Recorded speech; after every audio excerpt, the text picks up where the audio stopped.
Hello guys, how are you? I'm Hardeep Singh. Welcome back to your own YouTube channel. IELTS updates and recent exams. For more updates related to recent IELTS exam writing test topics, listening, reading, practice test, and speaking, you can guesswork. Please guys participate in everyday listening and reading practice test to achieve your desired band score in your actual IELTS exam. Please hit the like and subscribe button. Press the bell icon for the upcoming notifications.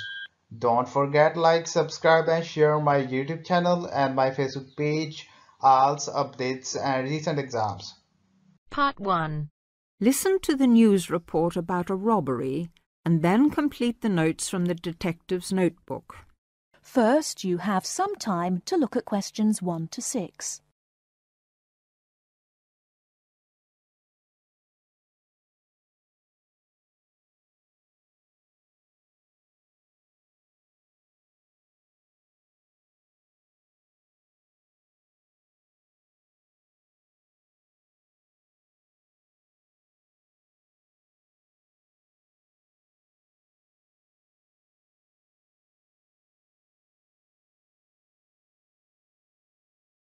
There has been an armed robbery this morning at the Halifax Building Society's branch on Edward Street.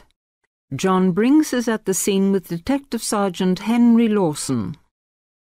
Detective Sergeant, can you tell us what you know about the robbery? Yes, the raid took place this morning shortly after 11:30 when a man accompanied by a woman went into the offices of the building society and asked to see the manager. There were no other customers in the building at the time. They were let into the manager's office and the woman produced a gun from her handbag. Then they took the manager back out of his office and made him tell the cashiers to hand over all the money they had in the tills and in the safe. It came to about $25,000. Presumably you have a number of witnesses. Yes, we have a good description of both of them. The man was about 1 meter 80 centimeters, around 35 years of age, with blue eyes and short, curly red or ginger hair.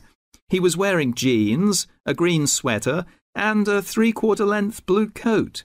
When he spoke to the cashier when he came in, he called himself Mr. Erickson, but we doubt whether that is his real name. But we do know that may be his real name.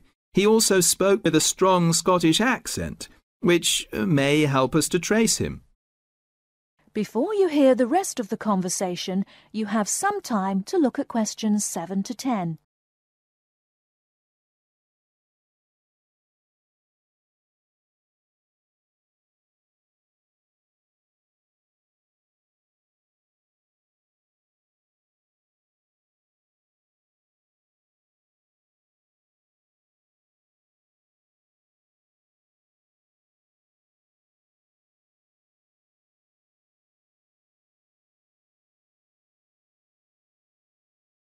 And what about the woman? Now, she is in her early 20s, slim and quite tall, about 1 meter 70 centimeters. She was wearing a long white raincoat, which was quite loose-fitting, and which she didn't take off. She had a beige handbag, which they used to hide the gun in. She's got straight, shoulder-length blonde hair, blue eyes, and, like the man, has a noticeable accent. Do you have any other information? Yes, the car they used was seen by 2 or 3 people. It's a blue or dark blue Ford Escort, and we have the registration number. And it's G595ERI. I'll say that again. It's G595ERI. Now, the car was stolen from Bishopstone just over a week ago, so if anyone has seen it in the last week, we would like to hear from them. We also know that the car's front left headlight was broken when it was stolen, and is still broken, we think. So, you would like information from the public about the car? Yes, and the people. We're appealing to anyone who thinks they may recognise the 2 robbers or know anything about the car. We've set up an incident room in Swindon and the telephone number is 774529. So we would like people to ring us if they have any information. And of course, all calls will be dealt with in the strictest confidence. Thank you very much. Thank you. And the number again, if you have any information, is 774529. And now back to the studio. That is the end of part 1. You now have half a minute to check your answers.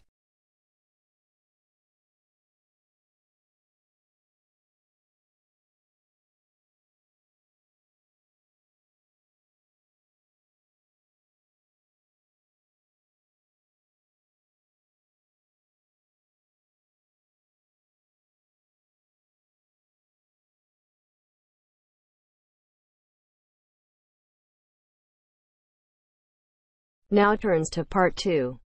You will hear a talk at an open day at an alternative health club. First, you have some time to look at questions 11 to 15.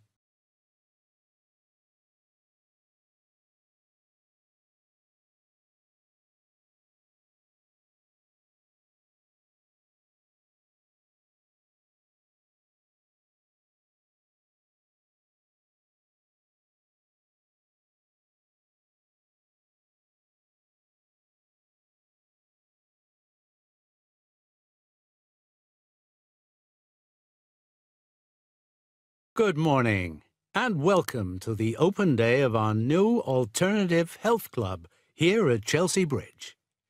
I have to say it is very pleasant to have so many people turn up. My name is Harry Wilkinson, and I work as one of the 9 permanent staff members employed here at the club.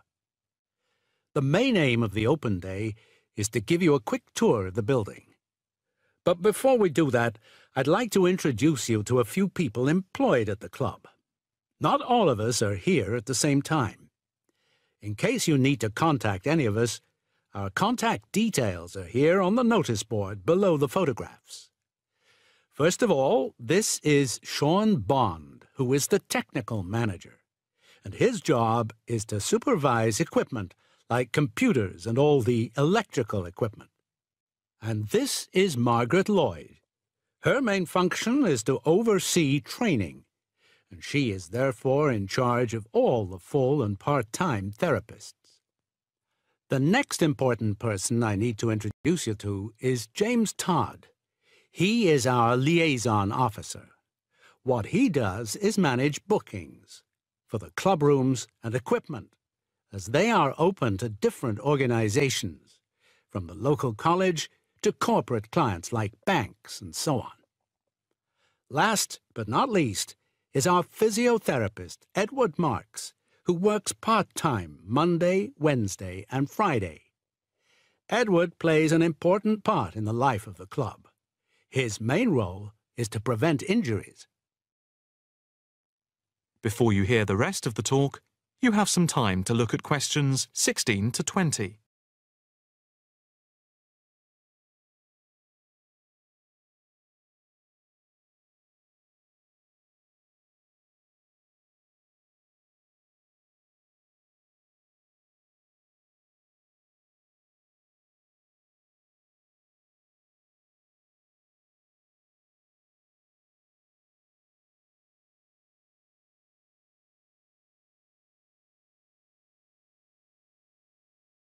Now for the various amenities. You see that the club has quite a large capacity and is arranged over 3 floors. There is a lift by the reception and the stairs. On the ground floor there are 2 large halls which are used for yoga, tai chi, Pilates, and dance and fitness classes for different age groups, with a shop and cafeteria over here. On the first floor, we have a full range of fitness machines, which are available in the large central hall, around which there are various offices. The changing rooms are also on this floor. On the second floor, there is a series of small therapy rooms with waiting areas for clients. These may be booked by individual therapists. There are also 3 classrooms, which are used for teacher training and group therapy classes. We have a very extensive therapy training program accredited to the University of Manwich, with training in counselling, for which we have 3 programs at the moment. As regards the various types of yoga, acupuncture and the Alexander technique, there are currently 9 different training classes going on. Information about the training can be obtained from the brochure, which you can pick up at reception and from the club website. There will be a chance to talk to trainers for those interested in counselling this Saturday at 10 a.m. For yoga, etc., there will also be an informal gathering of trainers on Thursday at 4:30 p.m. So, if you are interested in becoming involved, this is your chance. That is the end of part 2. You now have half a minute to check your answers.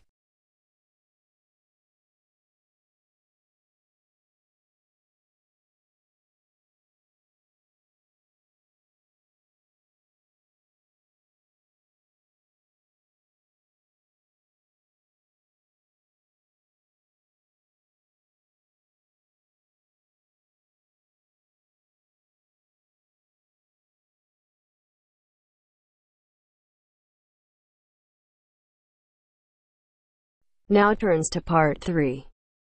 You'll hear a tutor and a student talking about the history of the scientific method. First, you have some time to look at questions 21 to 25.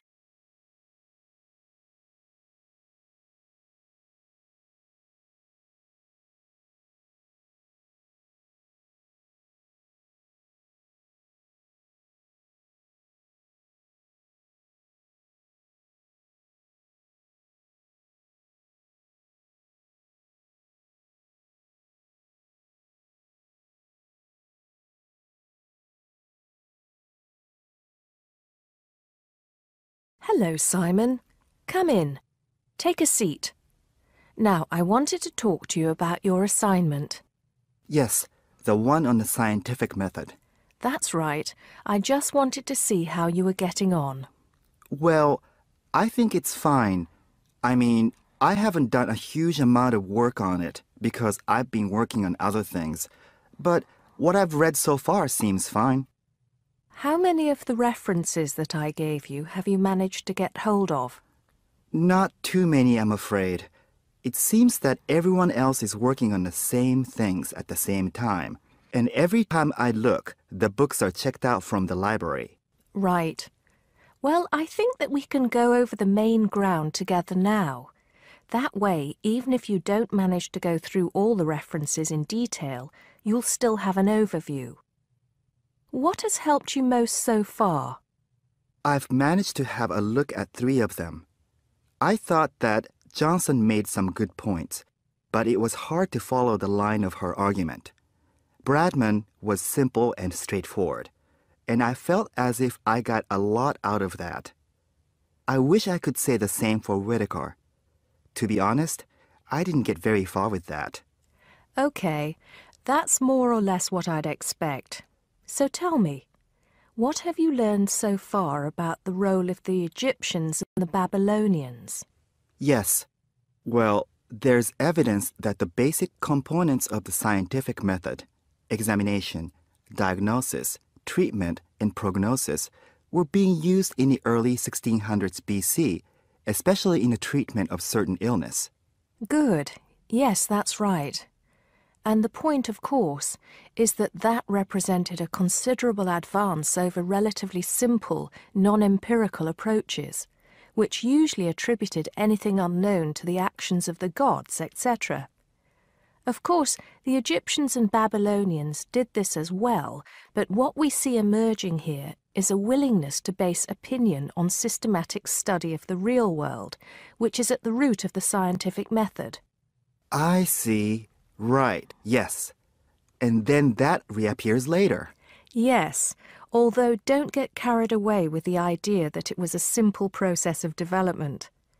By the time we get to ancient Greece, let's take the period towards the middle of the 5th century BC, the rules governing the scientific method were practiced on a widespread scale, But there were still many people who believed that real truth could only be acquired by pure rational thought. Plato, of course, had a great influence on the development of the scientific method during this period. Through his academy. That's right. But then, as we know, a great deal of understanding of the scientific method disappeared as the old world order collapsed.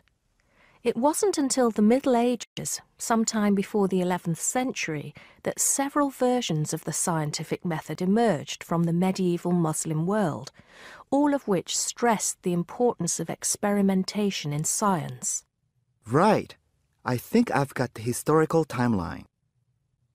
Before you hear the rest of the conversation, you have some time to look at questions 26 to 30.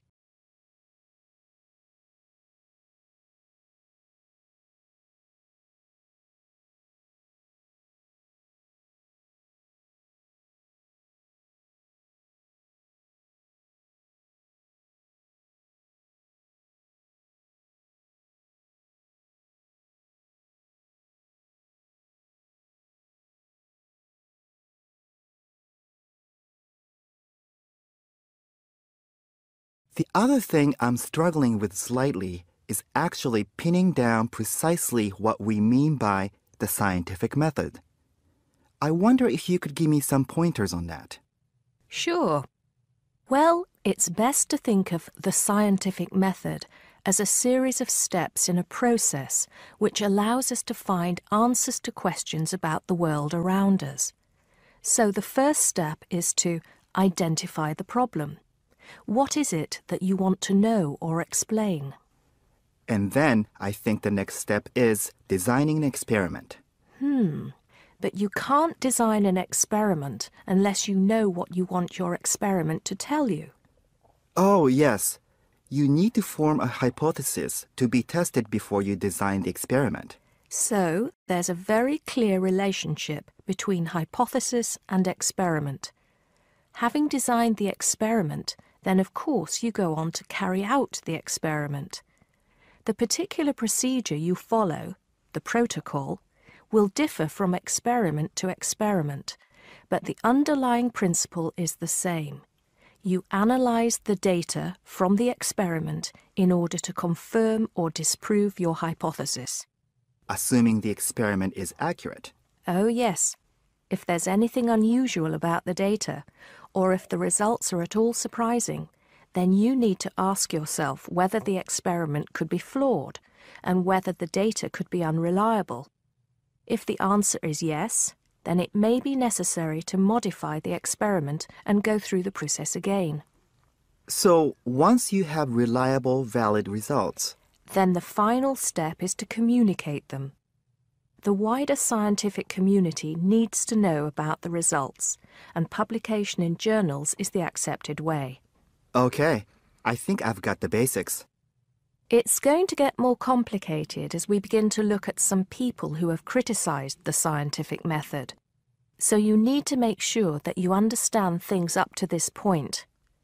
Let me know if you have any further problems with it. That is the end of part 3. You now have half a minute to check your answers.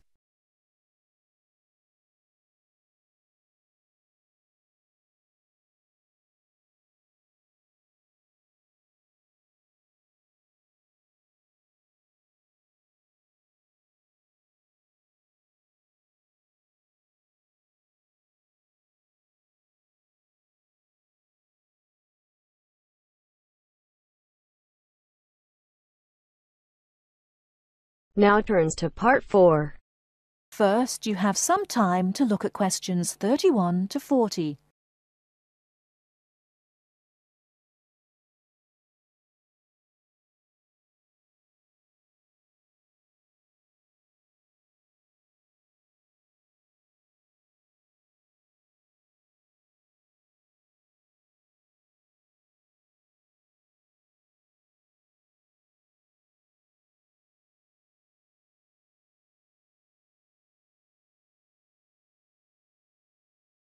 Hello and welcome.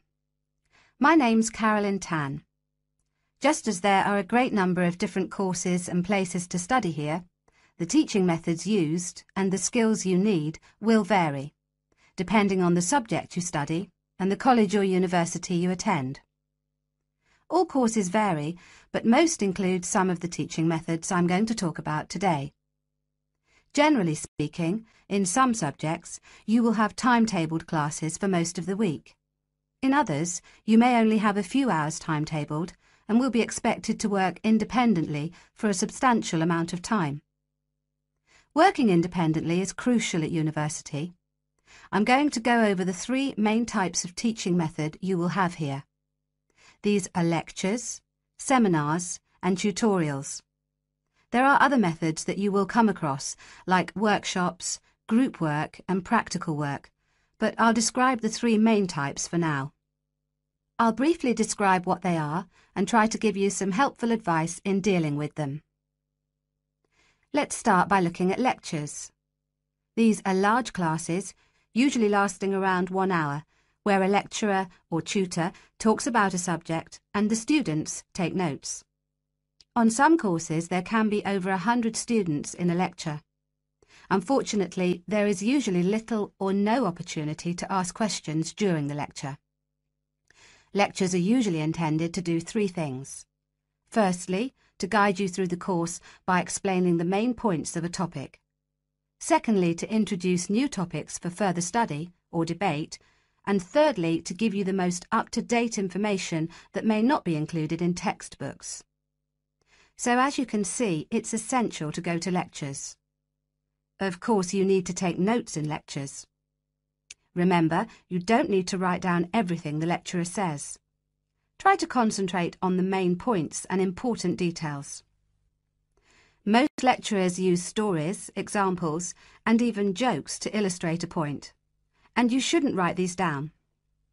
When you take notes in lectures, abbreviations and symbols for common words and terms can help you write faster. If there is something you don't understand, make a note to ask after the lecture or in a tutorial. Most students try to write up their notes after a lecture. It's a good idea to try to be organised. Keep your notes from your lectures in order in a file, but don't just file the notes away until your exams. Read through them regularly, as this will help you with your revision. It's really important to go over your lectures. As an international student, the lecturer will recognise that you may need more help in lectures and that you may want to record the lecture on a digital recorder. If you do want to do this, ask the lecturer's permission first. They will usually agree. Finally, don't worry if you find it difficult to understand the lecturer at first. This will get easier as you get used to their style and as your English improves. OK, that's enough about lectures. Let's have a look at seminars now. Seminars are smaller classes where students and a tutor discuss a topic, and they often last about the same time, if not longer than lectures. You will know in advance what the topic is, and the tutor will usually ask some students to prepare a short presentation for discussion. Seminars are usually meant to encourage debate about an issue. This means different opinions will be expressed by the tutor and students. The aim is not for students to be told the correct answer, but to understand different arguments and make judgments about them. This process helps you learn to analyse topics critically. Some international students find that seminars can be a bit frightening, especially if they're not used to this kind of teaching. Don't worry. Many other students feel the same at first. Participating actively in seminars is an important part of the learning process, so try to contribute, even if it seems difficult at first. It is best to do some reading before each seminar, so that you are familiar with the topic and can follow and contribute to the discussion. It may help you to make notes before the seminar of any points you would like to make. If you're having difficulty in seminars, discuss this with your tutor. And finally, I'll give you information on tutorials. Tutorials are meetings between a tutor and an individual student or small group of students. These usually last between 15 and 30 minutes. In a tutorial, the tutor will give you advice and guidance on a piece of work you are doing or a piece of work you have completed, or even a problem you may be having with a topic or with study methods. You should try to ask questions during tutorials about your work or about topics raised in lectures and seminars. Well, that's all for teaching methods. I'll go on now to talk about the different kinds of examination. That is the end of part 4. You now have half a minute to check your answers. So guys, don't forget like, subscribe and share my YouTube channel and my Facebook page, IELTS updates and recent exams. For more updates related to recent IELTS exam writing test topics, listening, reading, practice test and speaking, you got guesswork. Please guys, participate in everyday new IELTS listening and reading practice tests to achieve your desired band score in your actual IELTS exam. For more IELTS material, visit my official website www.ieltsupdatesandrecentexams.com. The link is given below in the description. If you need PDF files of latest IELTS material, then please join my Telegram channel. So guys, please write your score below the comment section. Again, thanks for listening. God bless you all guys. Stay tuned, stay safe.